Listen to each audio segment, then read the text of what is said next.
네, 21대 국회 마지막 국정감사가 오늘부터 시작이 됩니다. 총선 6개월을 앞둔 국감이라서 전국 주도권을 잡기 위한 여야의 치열한 격돌이 예상이 되는데요.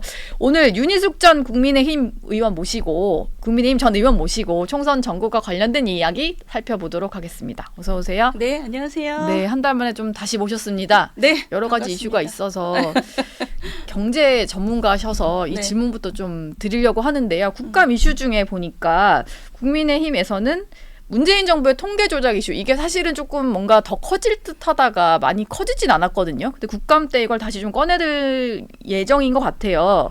의원님 보시기에는 이 문제를 좀 어떻게 지켜보고 계십니까? 굉장히 중요한 저는 국기문란이라고 봐요. 네. 그러니까 이거는 뭐 국감에서도 물어봐야 되고 지금 이미 또 수사 단계가 병행이 되고 있잖아요. 그러니까 지금 첫 번째는 공표 전 비밀 유지. 그거는 뭐 지금 정책실장들이 다 받아본 게 확실하기 때문에 네. 빼박이고. 근데 그거보다 더 심각한 거는 그 숫자를 조작하려고 압박을 넣느냐. 거기에 대해서 지금 부동산원 노조가 수천 페이지에 달하는 기록을 이미 제출했다는 네, 거잖아요. 네. 그러니까 그거는 이제 수사의 단계에서 샅샅이 파헤쳐야 되는 거죠. 이거는 그러니까 뭐냐면 이 숫자를 보고 좋은 정책을 만들어야 되고 정책을 잘못 만들었으면 숫자를 보고 수정해야 되잖아요. 네. 근데 이거를 그냥 무시하고 쭉 가는 거죠. 그러니까 이거는 그냥 나라에 대한 그 책임감을 갖고 있지 않고 그 정책을 자기네가 만든 게 틀렸든 맞았든 계속 간다. 왜? 자기들 자리 보존하려고 하는 거잖아요. 그러니까 이건 저는 굉장히 나중에 이게 다 밝혀진 다음에는 엄중하게 책임을 물어야 된다고 생각해요. 예. 오늘 보니까 이제 좀 보도가 나온 건데 국감 자료를 토대로 해서 이게 이제 당시에 이제 부동산 통계치도 좀 조작이 있었다라는 의혹이 있잖아요. 이걸 보니까 그 집값 상승분에 따라서 이제 좀 오르고 내릴 수 있는 그 재건축 부담금 부분 있잖아요. 이게 뭐 KB 시세를 적용을 해봤더니 책정된 금액보다 더 낮아졌다. 그럼 이렇게 됐을 때 집주인들 입장에서는 이제 재건축 부담금을 더 내야 되는 상황인 줄 알았는데 그 당시 통계 조작 때문에 그런 거고 덜 내도 되는 거면 이게 국가 상대 소송도 이어질 수 있고 여러 가지 좀 조치들이 좀 시끄러운 일들이 벌어질 수 있겠다는 생각이 들더라고요. 바로 잡아야죠. 저도 오늘 그 뉴스를 보고 이게 통계를 조작한다는 것은 국기문란이고 정책적인 차원에서 문제고 도의적이고 도덕적인 문제라고 생각했는데 그게 아니고 직접적인 피해자가 발생했구나. 그러니까 우리가 지금 생각하지 못했던 피해들이 막 발생한 거예요. 예. 그게 고의성이 있었다 그러면 저는 당연히 국가를 상대로 배상을 받아야 된다고 생각해요. 사실 이제 더 내야 되는 줄 알았는데 안 내도 되는 상황이거나 이걸 알게 되면 사실 가만히 있을 수 있는 사람은 없을 것 같아요. 재산권 그러니까요. 침해 문제이기 때문에 이 이슈가 좀 커질지 조금 봐야 될 것 같고 그런데 최근에 보니까 문재인 전 대통령이 글을 하나 올려서 뭔가 정책 실패를 인정하는 듯하기도 하고 다른 걸로 미루는 것 같기도 하고 이런 얘기를 했거든요. 김수현 전 실장 책을 추천을 하면서 이게 일단은 뭔가 그 정책의 신뢰를 잃은 부분은 좀 인정을 했는데 뭐 코로나 대응을 위해서 돈을 풀고 뭐 초저금리로 과잉 유동성 거품이 생기면서 부동산 값이 올랐다. 이게 마치 좀 세계적인 추세였다. 이런 식으로 좀 표현을 했습니다. 그러니까 그 김수현 수석의 책을 소개하면서 같은 입장을 두 분이 보인 건데 네. 김수현 수석 같은 경우는 아주 논리가 이거예요. 내가 청와대에 있을 때는 잘했는데 내가 나온 다음에 전 세계적으로 코로나 유동성 때문에 지금 다 올랐다. 그러니까 우리가 잘못한 거 없다가 포인트예요. 예. 근데 우리가 지금 다 기억하지만 그분들이 정권을 잡자마자 2017년에 제일 처음 나온 부동산 대책부터 당시에 서울의 아파트 공급이 굉장히 모자란 상태였는데 박원순 시장 때 공급을 막 줄였기 때문에 네. 우리가 다 알고 있었어요. 저 공급 대책이 굉장히 중요하다. 그런데 이분들은 정권을 잡자마자 한 게 8.2 대책이라고 기억나세요? 2017년에 네. 여름에. 네. 그게 대출이고 세제고 청약이고 다 쪼이는 거예요. 그러니까 이 사람들은 자기들의 강성 지지자들에게 집 가진 사람 집 사려는 사람은 다 투기꾼이다라고 모으는 것처럼 김현미 장관의 첫 일성이 그거였어요. 공급에 아무 문제 없다. 투기꾼 때문에 가격이 오르고 있다. 네. 그러니까 이거는 뭐냐면 국가 정책에 대한 그 숫자 기반의 근거 기반의 정책을 만든 게 아니라 굉장히 정치적인 일을 한 거예요. 그래서 사실은 코로나 그 유동성 위기 전에도 굉장히 빠르게 올라오고 있었어요. 굉장히 빠르게 오고 있었고 그게 문재인 정부 들어서자마자 기울기가 굉장히 가팔라졌고 유동성이 전 세계적으로 풀리고 우리도 풀리니까 그때 더 오른 거죠. 그러니까 김수현 수석은 내가 나온 다음에 더 올랐다는 얘기는 할 수 있지만 내가 잘못하지 않았다라는 얘기를 하는 거는 우리 국민들 입장에서는 억장이 무너지는 얘기예요. 왜냐하면 네. 그때 후유증을 지금도 앓고 있으니까. 그리고 그분은 진짜 정말 그런 얘기 하시면 안 되는 게 그분이 우리나라 역대급 부동산 실패라는 노무현 정권의 부동산 정책을 이렇게 똑같이 해서 말아먹은 분이에요. 예. 근데 지금 15년쯤 지난 다음에 그 역사에서 하나도 배우지 않고 똑같은 일을 똑같이 반복했다는 거 부동산 가진 사람 가지려고 하는 사람 다 투기꾼이다 이런 식으로 세제 청약 뭐 이게 다 쪼이는 바람에 젊은 사람들이 패닉 바잉으로 다 몰려갔잖아요. 예, 그렇죠. 그 대출로 지금 쌓인 것들이 지금도 그 윤석열 정부도 그 후유증을 지금 감당하기 위해서 굉장히 애쓰고 있고 물론 앞정부의 문제를 뒷정부가 다 감당해야 되는 건 맞는데 그 앞정부에서 정책을 잘못한 사람들이 지금 와갖고 우린 잘못한 거 없어요라고 얘기하면 그거는 국민들이 볼 때는 우리가 다 기억하는데 5년 전 일을 다 기억하는데 그렇죠. 너무나 염치가 없는 얘기죠. 예. 지금도 일단 정책은 문제가 없다. 정책의 신뢰를 잃게 한 당시의 야당이 좀 문제였다. 뭐 이런 인식들을 좀 가지고 있는 것 같아요. 그러다 보니까 이게 국감을 넘어서 이제 수사로 계속 이어지다 보면은 뭐 사실 좀 평행선 달리는 상황? 이게 계속 올 것 같더라고요. 그러니까 정책을 잘못한 거는 우리가 이렇게 비판을 할 수 있지만 수사의 대상은 아니죠. 그건 자기들의 어떤 판단이 있다고 우리는 그래도 믿는 건데 네. 제가 이렇게 비판을 할 수 있지만 근데 그것을 합리화하기 위해서 또는 자기들의 자리를 보존하기 위해서 통계를 비틀었다. 이거는 저는 용서할 수 있는 영역이 아닙니다. 예. 통계 조작은 용서할 수 있는 이슈가 아니다 얘기하셨고 국감 때도 좀 많이 시끄러울 것 같습니다. 이 이슈로. 당내 이슈로도 좀 넘어가 보려고 하는데요. 지난 주말에 하태경 의원이 이제 해운대 갑에서 3선을 지냈는데 기존 지역구 내려놓고 서울 험지로 가겠다라고 선언을 했어요. 당내에서는 대체로 좀 반응이 좋은 것 같더라고요. 의원님은 좀 어떻게 보셨습니까? 당내에도 좋고 당외도 좋고 다 좋은 것 같아요. 그러니까 하태경 의원님 지역구가 그 해운대 갑인가? 뭐 예. 하여튼 서울로 따지면은 강남 갑이죠. 그래서 굉장히 좋은 지역구예요. 그 얘기는 누구를 내보내도 우리 당이 이제 당선되는 곳. 그래서 하태경 의원의 지금 말씀은 자기가 거기서 3번이나 했다는 거는 당으로부터 굉장히 혜택을 받은 사람이기 때문에 네. 이제는 그것을 자리를 비켜줄 때가 됐다. 이런 얘기잖아요. 그러니까 더 이상 그 자리를 지키려고 무리하지 않겠다. 이런 건데 네. 그런 자리가 많잖아요. 그런 자리가 당내에. 그런 자리가 당내에 예. 많잖아요. 그런 자리를 그 하태경 의원처럼 올해 그 당으로부터 혜택을 받으신 분들이 자리를 비켜주는 그 움직임이 계속 이어지면 그거는 총선에서도 굉장히 좋은 영향력을 주겠죠. 거기는 신인들한테 비워주고 본인들은 전국적인 인지도를 가지고 다른 데 가서 진짜 애써서 싸우고 이러면 예. 좋겠죠. 그런데 이제 제2, 제3의 하태경이 나올 건가 여기에 대해서는 좀 의견이 분분한 것 같아요. 보시기에 좀 전망하시기에는 나올까요? 나왔으면 좋겠죠. 왜냐하면 그게 누가 나가도 되는 곳이라고 할 만한 곳도 맞지만 본인들이 또 거기서 가꿔놨기 때문에 그렇게 된 것도 있잖아요. 그러니까 그거를 지금 난 3번 했으니까 이제 후배한테 물려줄게. 뭐 물려준다기보다 이렇게 양보할게 이런 거는 사실 어떤 의미에서는 희생이죠. 네. 그러니까 그런 마음을 먹는 게 쉽지는 않아요. 근데 그게 전체 당을 위해서 필요하다. 그래 줬으면 좋겠다. 중진들이. 그 정도죠, 뭐. 그런데 이제 반면 이런 얘기를 하시는 분도 있어요. 어제 보니까 홍준표 대구시장이 SNS에 글 올리신 걸 아니 청년의 꿈이라는 본인의 커뮤니티에서 이제 지지자랑 대화를 한 거를 맥락을 좀 살펴보니까 하태경 의원이 해운대 갑 좋은 지역구니까 공천 못 받을 것 같아서 그런 거다. 뭐 이렇게 표현하는 당내 어른도 있잖아요. 이제 홍준표 시장이 그렇게 얘기를 했는데 여기에 대해서는 좀 어떻게 보셨어요? 그러니까 그렇게 좋은 데는 보통 2번 이상은 잘 안 줘요. 네. 근데 그 어떤 상황에 따라서는 3번도 주고 4번도 주고 5번도 주는 거죠. 지금 그렇게 해갖고 누가 나가도 되는 지역구를 여러 번 받으신 분도 많잖아요. 근데 하태경 의원은 지금 어쨌든 자기가 딱 그 중진으로서 3선 이상으로서 자리를 비키겠다라고 얘기한 거를 굳이 폄훼할 필요가 있을까요? 저는 그거는 사실은 굉장히 멋진 모습이죠. 네. 그걸 굳이 네가 못 받을 것 같아서 뭐 이럴 필요는 없고 그리고 예. 두 분이 또 뭐 여러 번 논쟁이 있었잖아요. 여러 가지 조금 구원이 있으신 관계긴 하니까요. 예. 그걸 굳이 당을 위해서도 저는 그거를 폄훼할 필요는 없다고 생각해요. 지금 뭐 하태경 의원은 여러 가지 선택지가 있다라는 정도로만 얘기를 하고 있어요. 그런데 사실 이게 조금 험지 출마에서 본인이 그냥 희생만 할 게 아니라 진짜 본인 말대로 이게 플러스 2석의 효과를 가져오려면은 험지로 가서 실제로 성과를 내는 게 중요할 것 같은데 지금 보니까 뭐 마포울에서 정청래 의원하고 붙을 수 있다. 뭐 그리고 아니면 동대문으로 가서 장경태 최고랑 붙을 수 있다. 여러 가지 얘기가 나오는 것 같습니다.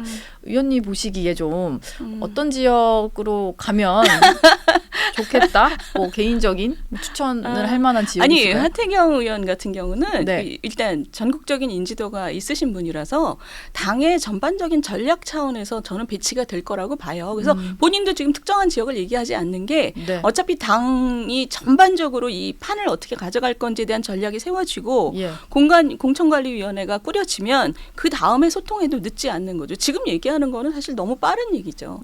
본인은 어차피 나 여기 갈 거야 이렇게 해서 가는 게 아니라 당에다가 어느 정도 위임을 한 상태일 거예요. 당이 이기기 위해서 제가 어디 갔으면 좋겠습니까라고 서로 아마 소통이 양방 소통이 공천관리위원회가 꾸려진 다음에 이루어지겠죠. 지금 주말 동안 조금 행보가 관심이 있었던 게 하태경 의원도 있었고 그리고 한동훈 법무부 장관이 있었는데 이건 오히려 야권에서 조금 더 시끄러웠던 것 같은 게요. 이제 한동훈 장관이 서초구에 있는 예술의 전당에 가서 이제 공연을 본 건데 야권에서는 이게 서초구 출마하려고 간 보러 간 거다 뭐 이런 식으로 보는 시각이 있더라고요. 근데 공연을 보러 갔는데 그럼 세종문화회관에 오면은 그렇지. 종로인가 이렇게 생각이 들어서 그러니까 어떻게 판단해야 될까요? 그 야권이 그러니까 야당 분들이 한동훈 장관을 너무 좋아하다 보니까 진짜 거의 스토커 수준인 것 같아요. 그리고 아니 사람의 내심에 대해서 우리가 어떻게 알겠어요? 뭐 아직 정치를 할지 말지도 우리가 모르고 있는데 그런 얘기는 아무 의미가 없고 일단 특히 서초동 예술의 전당에 서초동 사는 사람만 오나요? 전국에서 오지? 그러니까 아무 의미가 없는 얘기예요. 네. 세종문화회관에도 종로 사는 사람만 가는 게 아니잖아요. 그러니까 그쵸. 뭐 지역구 나가려고 간 보러 간다? 그러니까 정말 그 뇌가 없는 얘기들이죠. 그런 얘기들은 그냥 한동훈 장관에 대한 그 끝없는 애정을 표시하는 거죠. 그냥. 예. 뭐 그럴수록 이제 한동훈 장관에 대한 관심도는 좀 높아지고 있는 뭐 그런 상황인 것 같아요.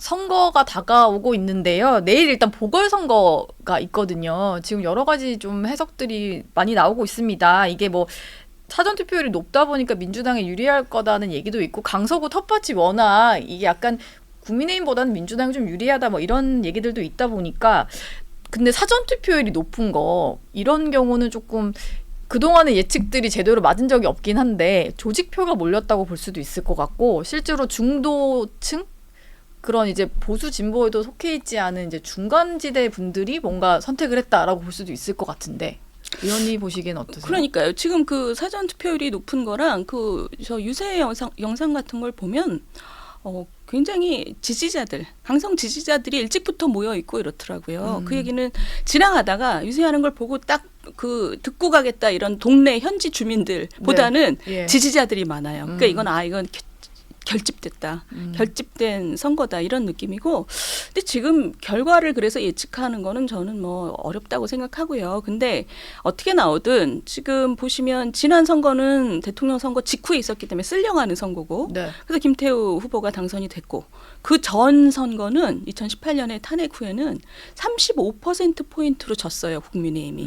한 3배 차이가 났어요. 네. 그리고 그 전에 그러니까 별일 없을 때 그 2014년 선거는 12%포인트? 그러니까 거기가 민주당이 워낙 그 좀 강세인 곳이에요. 네. 그러니까 한 10%포인트 정도 차이가 원래 차이 그 인구 구조의 차이라고 보면 될 것 같은데 이번에 그 결과가 어떻게 나오든 그거보다 훨씬 더 나온다 차이가. 뭐 만약에 이기면 국민들의 그 심판이 야당 너무한다 이런 거지만 이게 만약에 한 10%포인트 더 넘어가면 국민의힘이 이 선거 결과로부터 배워야 할 것들이 굉장히 많은 거죠. 저는 뭐 선거 결과를 예측하기인 것보다 선거 결과로부터 무엇을 배울 것인가가 훨씬 중요하다고 봐요. 지금 사실 어제 보니까 이재명 대표가 본인 퇴원해서 이제 집으로 인천에 있는 집으로 가는 길에 유세 현장을 들렀어요. 근데 여기서 계속 강조를 하는 게 사실 대선 때 대선 유세 현장에서 이재명 대표가 본인이 당시 후보일 때 했던 메시지랑 거의 겹치더라고요. 그래서 그 강서구청장이라는 그 사실 뭐 국회의원도 아니고 이제 구청장 선거 한 석에 이렇게 큰 의미를 부여하는 게 맞는가 뭐 이런 생각을 하시는 분도 있을 것 같고 이재명 대표는 약간 이 선거에 거의 이제 사활을 걸었구나라는 생각도 좀 들었거든요. 근데 지금 양당이 다 그렇잖아요. 이걸 완전 전국적인 선거로 만들어 버렸어요. 양당이 다. 그러니까 뭐 양당이 다 계산이 있겠지만 그렇기 때문에 근데 아무리 전국적인 의미를 담아봤자 본질은 하나의 구청장 선거기 때문에 그 결과로부터 우리가 뭐 내년 총선을 예측한다거나 이런 거는 부적절하지만 그래도 원래 있던 차이에 비해서 어느 정도 나올지는 중요한 지표는 되겠죠. 지금 국민들이 네. 누구에게 더 회초리를 들고 싶어 하는가는. 예. 근데 저는 그 이재명 대표가 어제 그 유세하는 걸 제가 잠깐 봤는데 딱 얘기가 그거더라고요. 제가 병원에서 퇴원하는 길에 집에 가는 길에 잠깐 들렀다. 네. 그러더라고요. 네, 내가 네. 저분은 머릿속에 지금 그 재판 가서는 아픈 척 해야 되고 유세장은 굉장히 오고 싶고 왜냐하면 지지자들이 많으니까. 근데 여기 왔다가는 다음 재판에서 또 당신 건강한데 왜 그 뭐 근육이 너무 아파서 못 앉아 있겠다 그랬잖아요. 예. 재판 가서. 네. 이분은 앞으로도 계속 밖에 나오면은 되게 건강하신 분이 재판 가면 또 되게 아픈 척 해야 되고 지금 그 딜레마에 빠져 계신 것 같아요. 그래서 네. 그 유세를 시작하는데 딱 그러더라고요. 집에 가는 길에 잠깐 들렸다고 변명을 하시더라고요. 그래서 참 저분도 머리 많이 아프시겠다. 저는. 그래서 어제 약간 마음은 안 그런데 몸이 흔들려서 그러니까. 이해해달라는 얘기가 그 얘기를 앞부분에 네. 딱 깔고 시작하시더라고요. 그러니까 왜냐하면 우리가 지난주 금요일에 그 공판 때 자기가 단식 때문에 근육 손실이 너무 심해서 재판에 앉아 있을 수가 없다 그래서 일찍 나왔잖아요. 네. 그러니까 그런데 또 금방 택시 타고 1시간 넘게 또 가서 여의도 가서 투표했잖아요. 투표했죠. 그러니까 당에 있는 분들한테 본인의 존재감을 지금 본인의 통제력을 과시하고 싶은 필요는 굉장히 있는 거예요. 신정체제를 구축해야 되니까. 네. 근데 이제 진행되는 재판이 지금 한두 개가 아닌데 거기서는 또 본인이 굉장히 허약해서 앉아 있을 수가 없다라는 핑계를 계속해서 재판을 지연시켜야 되거든요. 계속 네. 빨리 판결이 안 나오게끔. 그래서 그분의 그 복잡한 머릿속이 어제 그 유세 영상에서 너무 분명하게 드러나더라고요. 의원님 얘기를 듣고 보니까 그 뭔가 다 메시지에 의미가 좀 깔려서 복선이 좀 있었다는 생각까지도 들 정도인데 이재명 대표가 일단 계속해서 자택에서도 치료를 받는다고 하더라고요. 근데 저는 이게 가장 궁금한 부분인데 아까 용심청심에서도 잠깐 이재명 대표가 국회에 와서 뭐 표결을 할 때마다 뭘 할 때마다 이게 약간 속보성 뉴스가 돼요. 그런데 어쨌든 국회의원 중에 한 명이고 본인도 이제 의정 활동을 해야 되고 국정감사에 참여를 해야 되는데 이 상태라면 마지막 국감에 이 대표가 불참한 채로 뭐 끝날 것 같은 상황이거든요. 그 본인한테 제일 중요한 거는 지금 재판의 진행일 것이고 재판을 얼마나 좀 질질 끌 수 있느냐일 것이고 그리고 두 번째는 당의 친정 체제인 거잖아요. 이 다음 총선에서 본인의 수족들을 얼마나 지금 비명계 지역구에다 박느냐가 지금 굉장히 중요한 문제고 그 노력을 하고 있잖아요. 네.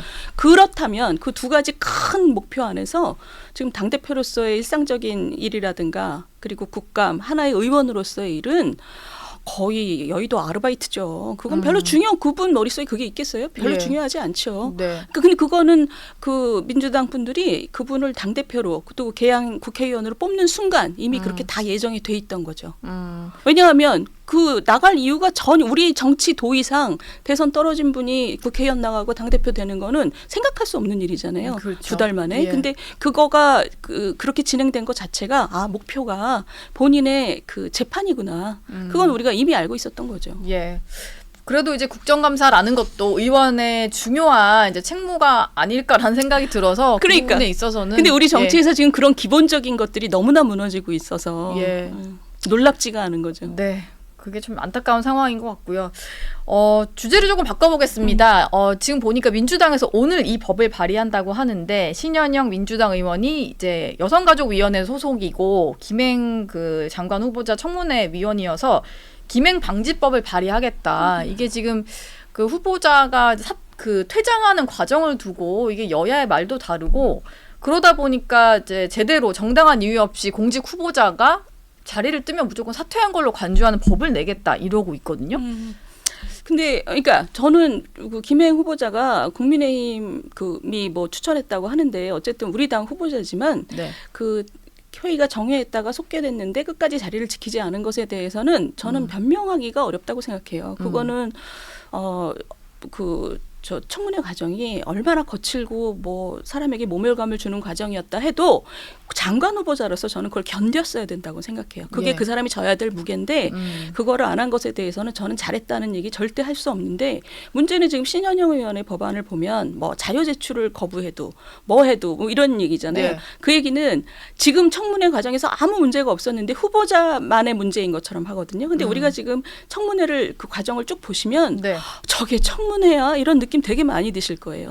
어제 그 이번 청문회를 보시고 많은 분들이 저게 학폭들이지 국회의원들이야 이런 얘기도 많이 하세요. 의원들이 도대체 그러니까 하는 것 같다. 악을 쓰지 않으면 말을 못 하시는 분들이 여러 분 계시고 그리고 그 자료 제출이라는 것도 우리가 매번 거의 매번 보지만 굉장히 비현실적인 너무나 광범위한 자료를 요구하고 네. 그래서 저는 신현영 의원이 지금 이렇게 며칠 만에 이렇게 급조해서 법을 내는 거는 그냥 유명세를 위해서 낸 것처럼 보이고 지금 이걸 큰 틀에서 이 청문회를 우리가 정말 실효성이 있게 할 건지 아니면 진짜 이렇게 뭐 그냥 학폭 모임처럼 학폭이 사람 그 협박하는 것처럼 하는 청문회를 하고 그러니까 질이 나쁘니까 청문회 질이 나쁘니까 아무 관계 없이 그냥 강행해서 임명하고 이런 차원이 계속될 거면 청문회 뭐하러 해요. 네. 그러니까 지금 이것을 큰 틀에서 제대로 실효성으로 가지려면 국회의원들부터 스스로부터 좀 들여다보면서 이 좀 제대로 된 법을 좀 내놨으면 좋겠어요. 예. 이렇게 급조된 법 말고. 근데 지금 이제 김행방지법 내겠다고 하니까 여당에서는 오히려 이제 권인숙 상임위원장이 먼저 정치 중립도 어겼고 그리고 이런 식으로의 뭐 상임위에서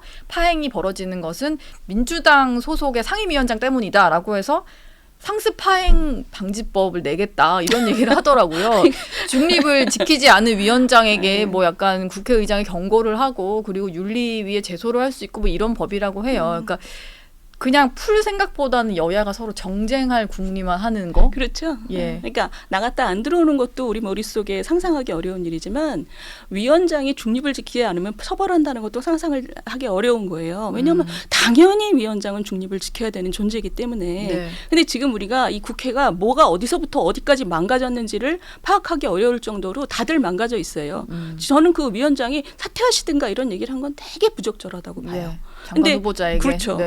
그건 본인이 정말 이 중요한 자리에 본인이 위원장이라는 책임을 자기가 제대로 인지했으면 절대 그렇게 못하죠. 자기가 그냥 하나의 진영으로만 생각했기 때문에 그런 거잖아요. 그러니까 지금 이 청문회 과정 자체의 문제를 우리가 들여다보고 고쳐야 되는데 참 이런 얘기를 하는 저도 마음이 무거운 게 그건 결과일 뿐이지 원인은 국회의원들의 자질의 문제가 훨씬 크잖아요. 네. 그러니까 이거는 인적인 그 수준과 우리 사회의 지지자들의 수준이 일반 국민의 눈높이를 따라갈 정도로 올라가지 않으면 이거는 해결이 참 어려운 문제라는 우리가 그 인지를 하고 있어요. 예. 그래서 이거를 제도의 문제로 어디까지 우리가 고칠 수 있을지 고민이 굉장히 많이 필요한 부분이죠.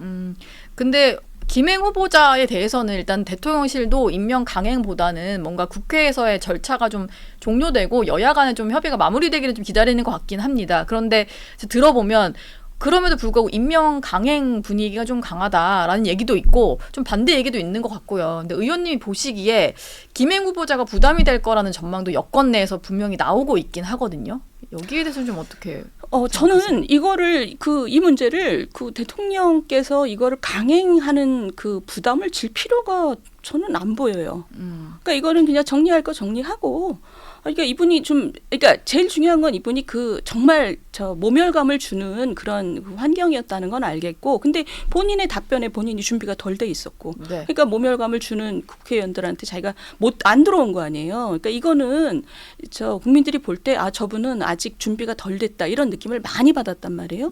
그거를 굳이 그 대통령실에서 부담을 질 이유가 없다. 저는 그렇게 생각합니다. 알겠습니다. 윤희숙 전 의원 얘기는 여기까지 듣겠습니다. 고맙습니다. 감사합니다.